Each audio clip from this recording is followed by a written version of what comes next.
Значи, јас сум Ирена Мулачка, работам во Фокус. Во рамки на проектот Истражувачко новинарство чувар на демократијата и човековите права, ја правев темата за автопатиштата во делот за Демиркапија Смоквица. Пред 3 години СДСМ обелодени дека фирмата, грчката фирма Актор, наводно има направено криминал, значи избиголема корупцијска афера. Значи автопатот требаше да заврши до мај 2017, со тоа што од Агенција за јавни патишта последна информација е дека досега изграден 90% од автопатот. Околу 15 странски фирми беа тие што учествуваат на тендерот преку Министерство за финансии. Фирмата Актор, значи го доби тендерот.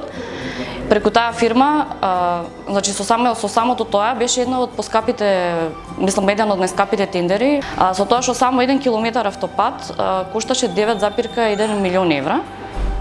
Така да отприлика целиот проект, мислам целиот тендер беше 250 милиони евра и беше финансиран од европски фондови. Сега, после се тоа што се деси, откако се обелодени дека има наводно криминал, значи Олаф презема веќе една година, почна истрага, со самото тоа што откако ја започна истрагата, пред неколку дена излезе дека ќе покренат обвинение за проневера на 50 милиони евра. Во Македонија јавно обвинителство веќе 4 години го истражува случајот, нема ништо покренато до сега.